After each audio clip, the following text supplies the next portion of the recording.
Bismillahirrahmanirrahim. Assalamu alaikum and welcome to the next in our series of interviews about Quran and how it has had impact on our lives. Today I'm joined by Julie Siddiqi, who is a mentor, consultant and gender equality campaigner with a specific focus on Jewish, Muslim and other interfaith relations and on applying that to social action work together. She has a background in community grassroots work spanning 20 years and founded a local charity for Muslim women's needs, which she led for 10 years. She is a co-founder of several organizations, such as the Big Iftar during Ramadan, Nisa-Nashim, the Jewish and Muslim Women's Network, Open My Mosque, a campaign to highlight and speak out about inequalities in UK mosques. She's the founder and the director of Sadaqa Day, a one-day Muslim-led focus on social action. Her most recent endeavour is Together We Thrive, to encourage grassroots positive action. She has previously listed in the Times newspaper's 100 most influential Muslim women in the UK and is a regular voice on the BBC Radio 4's Thought for the Day. So welcome, Julie Siddiqi. Assalamu alaikum. Thank you. Wa alaikum salam. Thank you so much for having me, Laman. Okay, so I'm not going to spend long talking about other things. We'll just dive in. You apparently have a couple of verses you have chosen tonight to talk about, so the stage is yours. Yes, Bismillahirrahmanirrahim. I'll begin in the name of God, the compassionate, the merciful. So, I mean, thank you for doing this and for giving me this opportunity. It's always a good when you're forced to reflect or to encourage to reflect, I guess, on something. And in fact, when you asked me to do this, I stuck with what came to me first. And I think the reason it came to me first was because we're coming up to Ramadan, and the verse that I've chosen, or the couple of verses that I've chosen talking about Mary. I think the reason they came to me was because last year in Ramadan, it had a really big impact on me. I was able to connect with the Quran last year in a way that I hadn't done before. I've heard other people say it as well. I think lockdown and just everything that was happening really meant that I connected, not necessarily more or longer time, although I did put a lot of time in, but it was actually just in a different sort of way, perhaps the time of my life, the kind of things I was listening to and around it. And I remember very clearly last year, I was listening to someone going through the different verses of the Quran. And when he spoke about this verse, or one of the verses about Maryam, it struck me because I felt like he missed out on a bit that I really thought was important. So of course there are the two bits that I want to kind of highlight. Surah Al-Imran, verse 42. Mary, God has chosen you and made you pure. He has truly chosen you above all women. I can't help thinking that as Muslims, we don't always necessarily see Mary or Maryam in this way. You know, in fact, she's been given a very, very high status, and I'm not sure always that we see her in the way that we should, perhaps. So just talking a bit about the actual verse and what comes up for me, and then I'll mention the bit that I felt that the male teacher who was talking about it, I felt that he missed it at that time for me, which was why it stood out for me. And I think it was a good thing because it actually encouraged me to look into the verse or the whole kind of the scene around it even more than I had done before. Now, of course, Mary or Maryam, in a way was at the time was defying gender norms. You know, I have a big interest in issues around gender equality, or should I say inequality, but also how does that play out in the Quran itself? How does that play out in our lives? And how do we kind of match up what often feels like a mismatch? And of course, Maryam, in a way, was defying the gender norms at that time. She was very much dedicated to worshipping in what was then the temple. And that was something that only really boys or men did. It wasn't really something that women did so much at that time. And her mother actually prayed for her child to be somebody who would be dedicated to the temple to worship. And of course, when she was praying for that, she was praying with a boy in mind. And so when she had Mary as her child, or Maryam, she was disappointed. And I think you could even say that she apologized to God. Now, of course, God knows everything. She didn't need to do that, but she actually really felt quite, I think, devastated, is certainly how I've understood it, that she had a girl and not a boy because she'd made that commitment. Anyway, Maryam did dedicate herself to the temple, and that was very much her life and her focus. Zachariah, an old man, was put in charge of her, a relative, and there's a beautiful kind of bit about how Zachariah came and kept seeing provisions, food that were out of season, and how did she get those things, and how could that have possibly happened. And I find the way it's described in the Quran is it's very beautiful. And he then realized, look, something's going on here. Something quite amazing is going on, and took his chance as well, believing that that was coming from God. Took his chance to pray to God for a child. He was old, his wife hadn't had children, and he was then given a son. So I'm kind of whistling through it, but I think there's something very, very beautiful about Maryam being, there's so much there, but also this idea about Zachariah praying really on the basis of what she was doing and how God was responding to her. I think it's a really very, very beautiful thing for us to reflect on. Now, of course, in Surah Maryam, so there's a surah named after Maryam, and this, I think, is where I struggled last year when I was listening to the tafsir about this verse. So in the verse 19, Surah 19, verse 22, in Surah Maryam, and so it was ordained, she conceived him. She withdrew to a distant place, and when the pains of childbirth drove her to cling to the trunk of a palm tree, she exclaimed, "I wish I had been forgotten long before all of this." Now, what actually, and then God responded and provided water and dates, and even that in itself, that whole image for me is a very beautiful thing. I've had 4 children, 1 miscarriage. The idea of seeing in the Quran something very, for me, very beautiful is very, very, it's very touching. And, it's not to say that you have to have had children to be touched by that verse, but there is something very special when I read it and remember my own experience. Certainly not out under a tree, I might add, but it certainly reminds me of that. But I think what really struck me when the speaker was speaking about it last year was that he talked about this idea that she kind of exclaimed, and she was saying, I wish I'd been forgotten long before all of this. And he directly related it to the fact that she was not married, and that it was in a sense, an illegitimate child as far as the world or the people around were concerned. And he only really focused on that. And I thought to myself, well, you've missed the fact that she was in pain. She was in labor. And that for me was what I drew from it first, before I thought about, and before I think about the fact that she didn't have a husband and that it was an illegitimate child. What am I going to say? And what are people going to think? So of course I've read it before, I've thought about it before, but just something he did there that made me shift. And again, it will be partly to do with my time of life and all of that.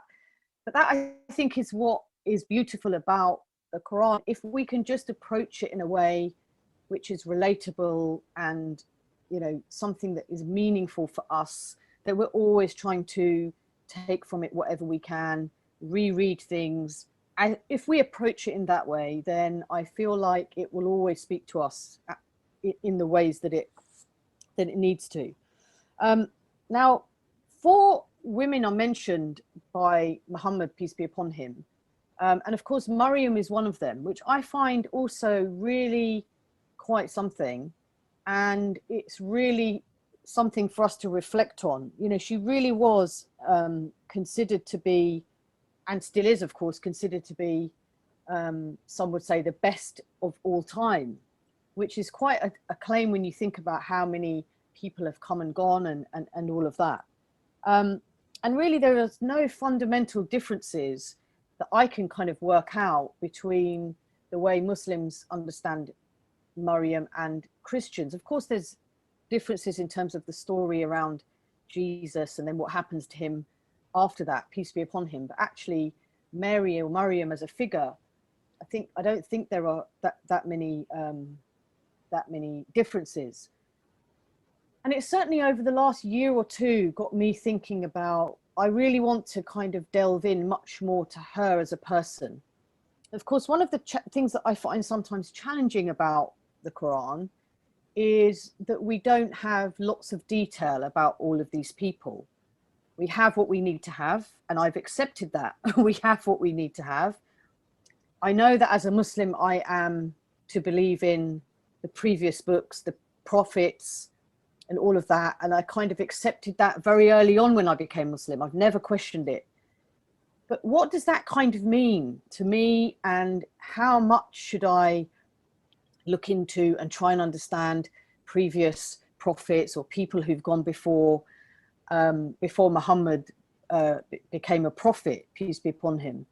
And I still struggle with that a bit, because I sometimes find the, if you like, the Muslim way of approaching this to be kind of sometimes a bit, let me say, arrogant. It's a horrible word, so please excuse me for saying it, but I feel like sometimes I've been, hearing it for 25 years now, where people often say, well, we believe in the books, we believe in the angels, we believe in the prophets because that's part of our faith.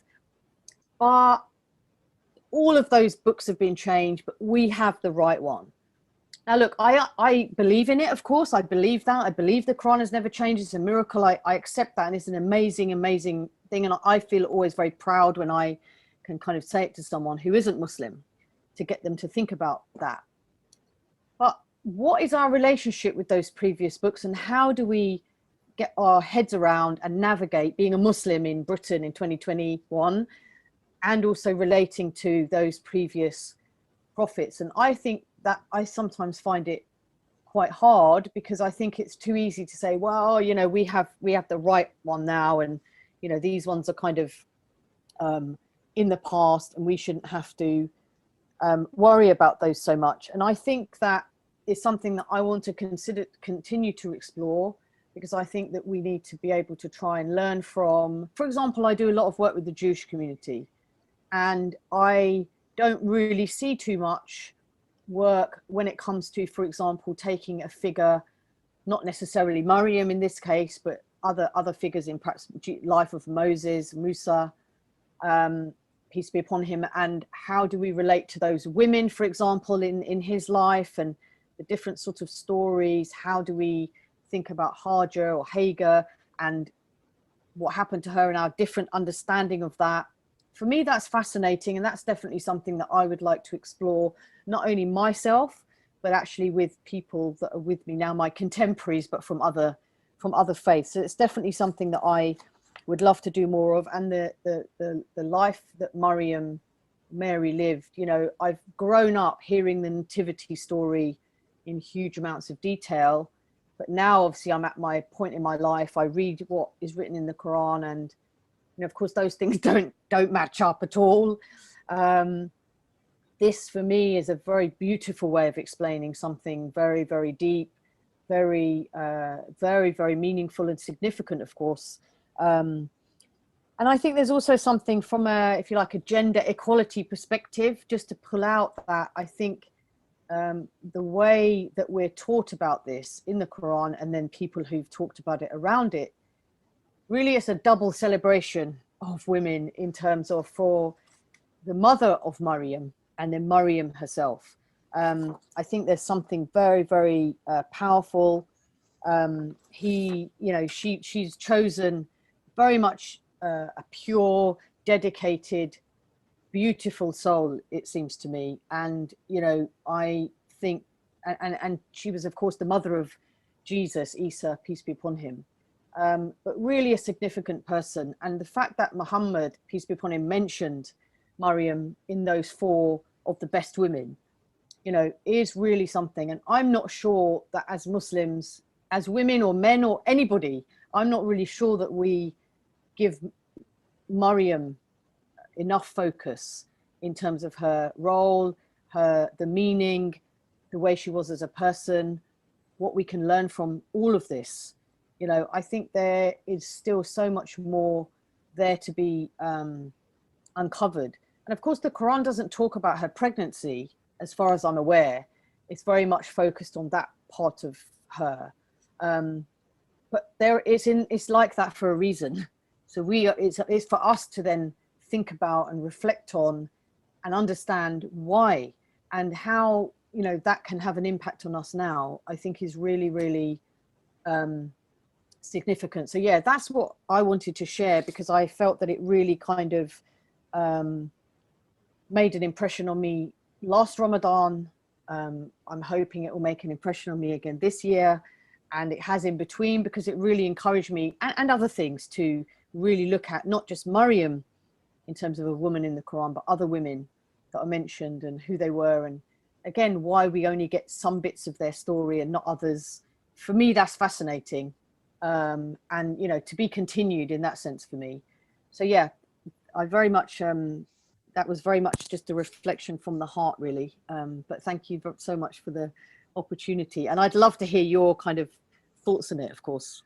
Yes. Well, thank you very much. It is. I'm thinking about the verses about women in the Quran, and obviously that there are examples given of women who are leaders, like the Queen of Sheba, and and people who were like the wife of Pharaoh, who was who believed and was is honored in the Quran. And then there are other women who went the other way, if you like the wife of Lut, who wanted to stay behind, and so there are women in the Quran are mentioned, and also there's a whole surah about women, generally speaking, talking about and saying that they have, you know, for the believing men and believing women and pious men and pious women. It goes through a very, you know, making sure that everyone is it's not excluded. So there's never been a kind of... I believe that verse was brought about because one of the wives of the Prophet actually said to him, why are women not mentioned as much as men?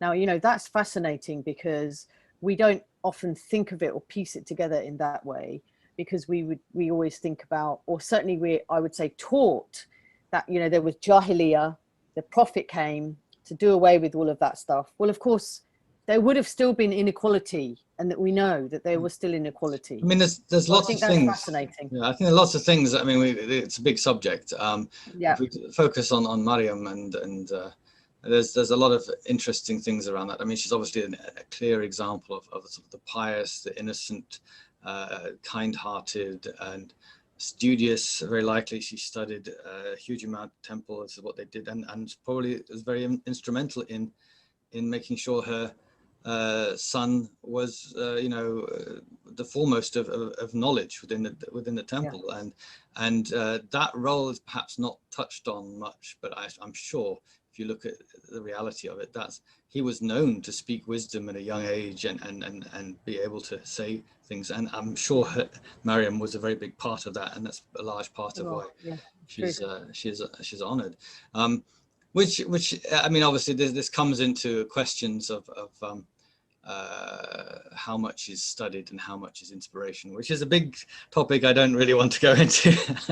But do you feel that as Muslims that we see Maryam in the way that we should? How do you see that? I mean, do you think most Muslims see her in this way, or do they kind of just think of her as mother of Isa, but focus on other women or other people in the Quran, even not just women, of course?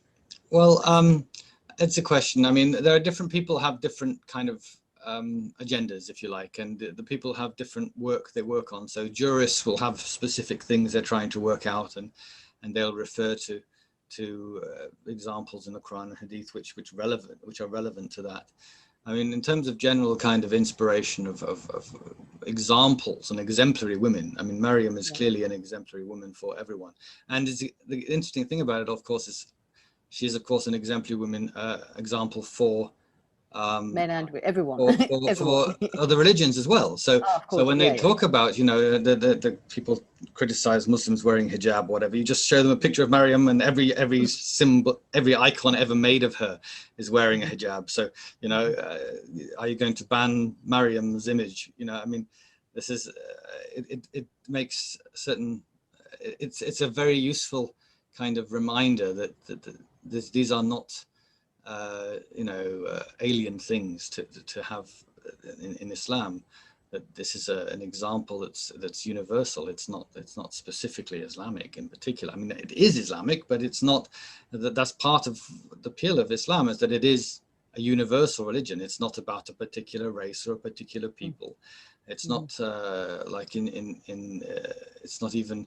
I mean, they used to call it Mohammedanism, but we don't call it that. We call it Islam. And that people have been trying to project names onto things, and often they stick. I mean, Judaism comes from Judea as a place, and Christianity is from Christian. Buddha is a Buddhism, and it's always attached to an individual person. But Islam is not. Islam is attached to an idea of submission and surrender, and peace, making peace with God. If you say Aslamtu lillah, I've made peace with God, this is the same phrase that Newton said on his deathbed. I mean, he said it in English, but he said, I've made my peace with God, which if you translate, it's just Aslamtu lillah. It means I am a Muslim. This is what it means. So it's an interesting, it's a useful example in terms of how universal it is, and I'm sure that's very useful for your interfaith type work, and in bringing her up and showing her as an example and how Muslims regard her. And I think that's. Well, I also find it fascinating that there are Christians who, because someone said to me recently, actually some would see Mary or Maryam at Christians as meek and mild, and actually others would see her as very much as different to that, clever and forthright and all of that, a kind of leader in her own, the way that she managed herself. So all of that I find fascinating, you see, of course, because you're talking about the same person, but we would have different ways of looking at it. And I just hope that she can be used as a symbol of connection, as opposed to us feeling, well, we somehow know the truth and you don't, and because you just don't approach things in that way. But anyway, I just feel that it's a character in the Quran. She's very, very important for lots of reasons. And I hope that people can re-look into this if they haven't. Yes, because I take your point about this thing about the pangs of childbirth, and that this was the reason. I entirely agree. I don't think that there's anything particular about that. It's just like that's childbirth is a pain which is just about survivable, and it pushes you to the limit. So obviously, at the limit, you say things you regret, and that's. Well, it's funny because I was thinking, if someone said to me in the middle of childbirth, here, have dates and water. I mean, I can see it now, but at the time when you're going through it, you probably don't want anything actually. But I think the image of her being under a tree and then her being provided with dates and fresh water, I mean, it's a beautiful image for me as a woman. And there's no doubt that, of course, she was worried about what will people think. Of course, we still have those things today in communities where people are always worried more about what other people think than what they need to do. So she would have definitely had that for sure. Of course, what am I going to say to people when I turn up with this baby? But she did turn up with the baby, of course. She didn't run off. She did go back to the people and then, let him speak and all of that. The rest of the story is there. But that image of her being under the tree, having a baby, and the fact that the Quran goes into it in that detail isn't, for me, a beautiful thing. But we could go on all night about that, I guess. It's my reflections on it. Certainly, it's a nice attention to detail, and shows that Allah is concerned about even the small eases of life and things that we should be grateful for. Even in great difficulty, we take note of that there are mercies to be had, and you may not look for them, but they're just there at your fingertips if you actually look for them. And that's and also kind of part of the lesson there of that story is that you get in this state of despair about whatever, and there is relief in the ma'al usri yusra. Whenever there's difficulty, there's ease, and this is a part of that story which is very important for us to keep in mind about our state of how we look at the world, and we worry about things a lot, and it just Allah's mercy is always near. So you can read these verses about Maryam and imagine her sitting in that place and just worshipping and praying and being connected, and it's very calming to think of it, actually. Difficult sometimes, perhaps, for us to picture it. But I find it a very calming kind of image to think about. But anyway, look, well, I mean, we could go on all night. Okay, well, I think thank you so much for the opportunity. Great that you're doing this and bringing, you know, the Quran to more people. It's a brilliant, beautiful thing. Okay, I hope it will do, and I'm looking forward to interview a few more people. We've got a few interesting interviews already in the bag. We're hoping to get a few more in time so that over Ramadan we release them gradually, and it's going to be good, inshallah. Thank you very much. I will just say salams now, and we'll stop the recording, inshallah. Bismillah. Assalamu alaikum. Wa alaikum salam.